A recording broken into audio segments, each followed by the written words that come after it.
You're great in Seattle and you shine in these race environments, but there are no guarantees. Did tonight test you? Yeah, it did for sure. I mean, it's I had the whole shot and led laps and got past, right? So definitely was a tough, challenging day all day. Obviously, it wasn't a mutter, so that was a positive, but definitely testing. You know, Chase was doing that rhythm that was really fast and hard to get. I'm still mind blown he was getting it, but yeah, just kept my head in it, kept going.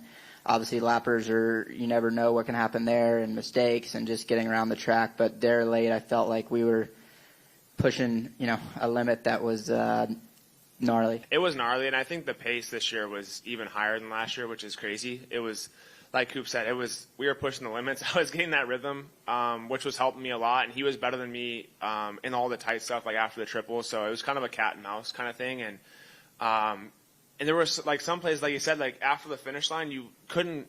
I don't know, Kenny was going wide, but that jump into that turn, we were landing into just like outdoor bumps, which was pretty crazy. And the whoop section was really gnarly. And yeah, overall the track I think was almost, like you said, it was impossible to get out of the ruts. You had to be in them, and you just had to keep your balance. And bit of a trail race out there, to be honest. It was just who could make the least amount of mistakes, but also push the pace, because I feel like sometimes when we get to races like this, either someone gets out and gets a good flow and they just ride effortlessly, and tonight you really couldn't do that, especially with all of us together. So you had to be on your marks and try not to make mistakes, which is almost impossible on that track. It was kind of cool because I got a horrible start, so I got to watch a lot of it kind of unfold, and I was just kind of being patient, not really trying to do anything crazy because I knew it was going to be a long race. And then I made a pass on Jay Coop, and all of a sudden I was in the lead, like within a couple laps. I felt like it kind of just like happened really fast. So I just had to kind of take it for what it was, and I didn't really, not that I didn't want to be out front, but I wanted to kind of let the race come to me a little bit more, just because the track is gnarly, and when you're behind someone, you get to learn a lot too. Yeah, I mean, he nailed it, right? Like, I think even for me, I kind of got out front and was in trail riding mode, and the guys behind me were coming, and Kenny got around me, and then you could tell he started laboring, and that's where I felt like, we were kind of getting held up, but it was hard to make passes, and, you don't want to be too aggressive early. And then, like Chase got both of us at that time, and then for me, was like, I have to go. I knew Chase's pace was going to be high, and I felt like once I got around Ken finally, I finally just took a breath and started really upping the pace to try to match Chase's speed. And then, like he said, the last half, I feel like we were really pushing the pace. So, yeah, it was a fun race, but there's a lot of thinking. There's a lot of, the risk versus reward, the points. Like, there's so much going on, the lappers, the track. Like, there's so many thoughts that run through your head, and just trying to survive at the same time. So it was definitely exciting. Obviously, this crowd is great, and I think they made it even better. So it was a very cool race.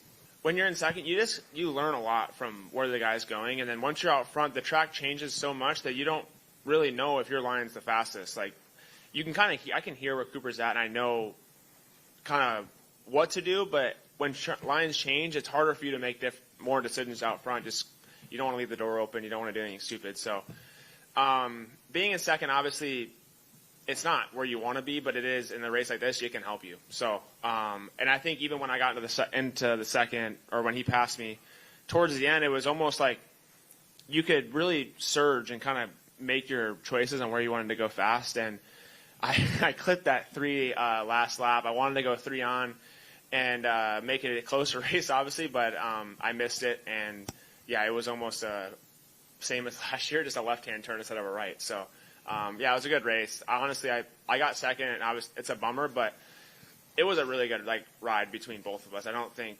there's much that I can hang my hat on. Yeah, it's fun for me, right? I love these positions, and I think that was today what was all about, right? Is obviously last weekend was a very tough weekend and a huge momentum swing, and I know how great Chase is, so I tried to make it a mission today to stop any momentum. Obviously, getting a win for me is amazing and everything's good, but I think just heads up racing, like he said, it could have gone him, it could have gone me. I felt like we were that close, right? These kind of tracks are sometimes my Achilles heel, so tonight I feel like I rose to the occasion, especially in the night show, because in practice I was not very good.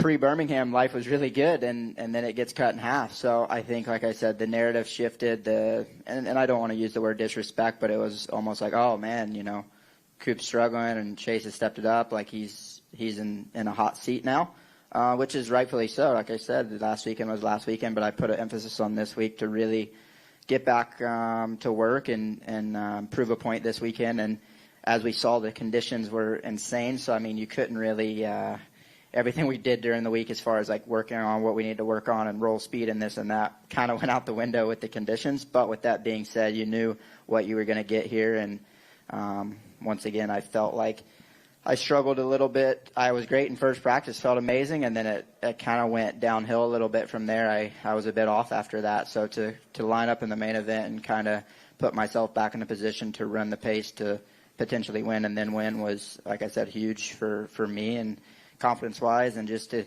like I said, kind of stop the surge a little bit.